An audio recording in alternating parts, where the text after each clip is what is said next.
ಇದು ನನ್ನ ಎರಡನೇ ಸಿನಿಮಾ. ಸೊ ನಿಮಗೆ ನನ್ನ ಮೊದಲನೇ ಸಿನಿಮಾ ಬಗ್ಗೆ ಇದೇನು ಎಲ್ಲವನ್ನೂ ಅವರು ಹೇಳಿದ್ದಾರೆ. ನಮ್ಮ ಹಳೆ ಸಿನಿಮಾ ನಿರ್ಮಾಪಕರು ಇಷ್ಟೊತ್ತು ಎಲ್ಲಾದರೂ ಹೇಳಿರೋದ್ರಿಂದ ಇನ್ನು ಈ ಸಿನಿಮಾ ಬಗ್ಗೆ ಏನು ಮಾತಾಡಬೇಕು ಅಂತ ಗೊತ್ತಾಗ್ತಿಲ್ಲ. ಯಾಕಂದರೆ ಸಿನಿಮಾ ಮಾಡಿದ್ದೀನಿ, ಸಿನಿಮಾ ತೋರಿಸಿದ್ದೀನಿ.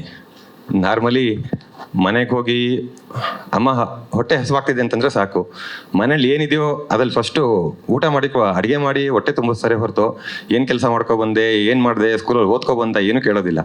ಹಾಗೆ ನಾವೊಂದು ಸಿನಿಮಾ ಮಾಡಿದ್ದೀವಿ ಅಂತಂದಾಗ ನೀವು ಎಲ್ಲರೂ ಬಂದರು ಸಿನಿಮಾ ಚೆನ್ನಾಗಿದೆಯೋ ಚೆನ್ನಾಗಿಲ್ವೋ ಹೇಗೆ ಮಾಡಿದ್ದೀರಾ ಅನ್ನೋದನ್ನೆಲ್ಲದನ್ನು ಬಿಟ್ಟು ನಾವೊಂದು ಸಿನಿಮಾ ಮಾಡಿದ್ದೀವಿ ಅಂದ ತಕ್ಷಣ ನೀವೆಲ್ಲರೂ ಬಂದು ಆ ಸಿನಿಮಾನ ಜನರಿಗೆ ತಲುಪಿಸೋದಕ್ಕೆ ನಿಮ್ಮ ಕೈಲಾದಷ್ಟು ಸಹಾಯ ಹೆಲ್ಪ್ ಮಾಡ್ತೀರಾ, ಅದನ್ನು ಜನರಿಗೆ ಸ್ವಲ್ಪ ಪ್ರಯತ್ನ ಮಾಡ್ತೀರಾ.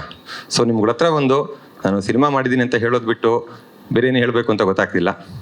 ಅದನ್ನ ಮೀರಿ ನಾವು ಸಿನಿಮಾ ಹಾಗೆ ಮಾಡಿದ್ದೀವಿ, ಹೀಗೆ ಮಾಡಿದ್ದೀವಿ, ಸಿನಿಮಾ ಹಾಗಿದೆ ಹೀಗಿದೆ ಅಂತ ನಾನು ಹೇಳೋದಕ್ಕಿಂತ ನೋಡಿ ನೀವೇ ಹೇಳಿದ್ರೆ ಚೆನ್ನಾಗಿರುತ್ತೆ, ನಾಳೆ ಜನಗಳು ಹೇಳಿದ್ರೆ ಚೆನ್ನಾಗಿರುತ್ತೆ. ಆ್ಯಂಡ್ ನೀವು ಜನಗಳಿಗೆ ಈ ತಲುಪಿಸೋ ಸಿನಿಮಾನ ಕೊನೆಗೆ ನಾವು ಆ ನಂಬಿಕೆನ ಉಳಿಸ್ಕೊಂಡ್ರೆ ಚೆನ್ನಾಗಿರುತ್ತೆ. ಅಷ್ಟು ಬಿಟ್ಟು ಇನ್ನು ಹೇಳಬೇಕು ಅಂತಂದರೆ ರಂಗನಾಥ್ ರಘು ಸರ್ ಬಗ್ಗೆ ನನಗೂ ಏನು ಮಾತಾಡಬೇಕು ಅಂತ ಗೊತ್ತಾಗ್ತಿಲ್ಲ. ಯಾಕಂದರೆ ಒಬ್ಬ ವ್ಯಕ್ತಿ ಬಗ್ಗೆ ಮಾತಾಡಬೇಕು ಅಂತಂದರೆ ನಮ್ಗೆ ಆ ಅರ್ಹತೆ ಇರಬೇಕು. ಸೊ ಅಷ್ಟಕ್ಕೂ ಬೆಳಕಿನ ಬಗ್ಗೆ ನೆರಳು ಏನು ಮಾತಾಡ್ಲಿಕ್ಕೆ ಸಾಧ್ಯ ಸರ್? ಈ ಸಿನಿಮಾಗೆ ನನಗೆ ನೀವು ಬೆಳಕು. ಸೊ ಬೆಳಕಿಲ್ಲದೆ ನೆರಳಿಗೆ ಅಸ್ತಿತ್ವನೇ ಇರೋದಿಲ್ಲ, ಹಾಗೆ ನೀವಾಗಿದ್ದೀರಾ. ಸೊ ಹಾಗಾಗಿ ಅವ್ರ ಬಗ್ಗೆ ಎಲ್ಲ ಗೊತ್ತೇ ಇದೆ. ಸೊ ಅವರು ಹಾಗೆ ಆಕ್ಟ್ ಮಾಡಿದ್ದಾರೆ ಹೀಗಿದ್ದಾರೆ ಅಂತ ಹೇಳೋದು ತಪ್ಪಾಗುತ್ತೆ. ಬಟ್ ತುಂಬ ಸ್ಪೆಷಲ್ ವಿಶೇಷವಾಗಿ ಪಾತ್ರದಲ್ಲಿ ನಮಗೆ ತುಂಬ ಶೂಟ್ ಮಾಡಿದ ಜಾಗ ಹಾಸನದ ಹತ್ರ. ಒಂದೇ ಶೆಡ್ಯೂಲ್ ಶೂಟ್ ಮಾಡಬೇಕಾಗಿತ್ತು. ರಘು ಸರ್ ಬೇರೆ ಬೇರೆ ಸಿನಿಮಾಗಳಲ್ಲಿ ಬ್ಯುಸಿ ಇದ್ರು, ಬಿಕಾಸ್ ಅದು ನಮ್ಗೆ 2 ತಿಂಗಳು ಸಿಗುವಂಥ ಲೊಕೇಶನು. ಈಗೇನು ಶೂಟ್ ಮಾಡಿದ್ದೀವಿ ಇಲ್ಲ, ಅದು ಹಾಸನದ ಹತ್ರ ಬರೀ 2 ತಿಂಗಳು ಸಿಗುವಂಥ ಲೊಕೇಶನು. ಯಾವಾಗಲೂ ಮಳೆ ಬರ್ತಾ ಇರುತ್ತೆ ಆ ಟೈಮ್ನಲ್ಲಿ, ಹೊಲ ಗದ್ದೆ ಎಲ್ಲ ಕೆಸರಾಗಿರುತ್ತೆ, ಮನೆ ಮುಂದೆ ಎಲ್ಲ ಕೆಸರಾಗಿರುತ್ತೆ. ಸೊ ಆ ಶೂಟ್ ಮಾಡಬೇಕಾಗಿತ್ತು. ರಘು ಸರ್ ಹತ್ರ ಹೋಗಿ ಹೇಳಿದಾಗ ಅವ್ರಿಗೆ ಕತೆ ಇಷ್ಟಪಟ್ಟು ಸರಿ ಆಯಿತು ನಾನು ಮಾಡ್ತೀನಿ ಅಂತ ಹೇಳಿ ನಮಗೆ ಕೈ ಜೋಡಿಸಿದ್ರು. Thank you so much sir. ಮತ್ತು ನಮ್ಮ ಹೀರೋ ಶ್ರೀರಾಮ್ ಅವರು, ಅವ್ರ ಬಗ್ಗೆ ನಾನು ಹೇಳೋದಕ್ಕಿಂತ ನೀವು ಸಿನಿಮಾ ನೋಡಿದ್ರೆ ಗೊತ್ತಾಗುತ್ತೆ. ಅವ್ರು ಈ ಸಿನಿಮಾಗೋಸ್ಕರ ಎಷ್ಟೆಲ್ಲ ಪ್ರಯತ್ನ ಅವರ ಶ್ರಮ ಎಲ್ಲವನ್ನೂ ಈ ಸಿನಿಮಾಗೆ ಹಾಕಿದ್ದಾರೆ. ಅವರಿಗೆ ಕತೆ ಗೊತ್ತಾದಾಗಿಂದ 1.5 ವರ್ಷಗಳಿಂದ ನನ್ನ ಜೊತೆ ಜೊತೆಗಾರನ ಥರ ನಿಂತು, ಸ್ನೇಹಿತರ ಥರ ನಿಂತು, ಬಿಕಾಸ್ ತುಂಬ ರಿಸ್ಕ್ ಇತ್ತು ಶೂಟ್ ಮಾಡೋದು. ನೋಡೋದಕ್ಕೆ ನಮಗೂ ಈಗ ಸುಲಭ ಆಗಿದೆ, ಬಟ್ ಶೂಟ್ ಮಾಡೋ ಜಾಗ ತುಂಬ ರಿಸ್ಕ್ ಇತ್ತು. ಹಾಗಾಗಿ ಅವ್ರಿಗೆ ನಾನು ಆ್ಯಕ್ಚುಲಿ ಸ್ಟಾರ್ಟಿಂಗಲ್ಲಿ ತುಂಬ ಫೇರ್ ಆಗಿದ್ದೀರಾ, ಬೆಳ್ಳಗಿದ್ದೀರಾ ಸರ್ ಅಂತ ಯಾವುದೋ ಒಂದು ಡಿಸ್ಕಷನಲ್ಲಿ ಹಳ್ಳಿ ಹುಡುಗನ ಪಾತ್ರ ಬೆಳ್ಳಗಿದ್ದೀರಾ ಸರ್ ಅಂತ ಅಂದ್ಬಿಟ್ಟೆ. ಒಂದು 15 ದಿನ ಬಿಟ್ಬಿಟ್ಟು ಸರ್ ನೋಡಿ ಸರ್ ಟ್ಯಾನ್ ಆಗಿದ್ದೀನ ಅಂತ ಕೇಳಿದ್ರು. ಸೊ ಅಷ್ಟು ಟ್ಯಾನ್ ಆಗ್ಬಿಟ್ಟು ಈ ಸಿನಿಮಾಗೋಸ್ಕರ ಪ್ರಯತ್ನ ಪಟ್ಟಿದ್ದಾರೆ. ಜೊತೆಗೆ ಅವ್ರಿಗೆ ಸ್ವಲ್ಪ ಇಲ್ಲ ಸರ್ ನೀವು ರೆಡಿ ಆಗಬೇಕು ಅಂತಂದೆ.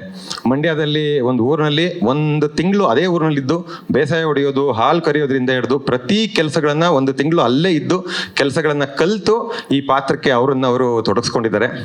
ಸೊ ಇದಕ್ಕಿಂತ ಜಾಸ್ತಿ ಹೇಳೋದಕ್ಕಿಂತ ಸಿನಿಮಾದಲ್ಲಿ ನೋಡಿದ್ರೆ ಸೊ ಖಂಡಿತ ಅವರು ಏನು ಅಂತ ಗೊತ್ತಾಗುತ್ತೆ.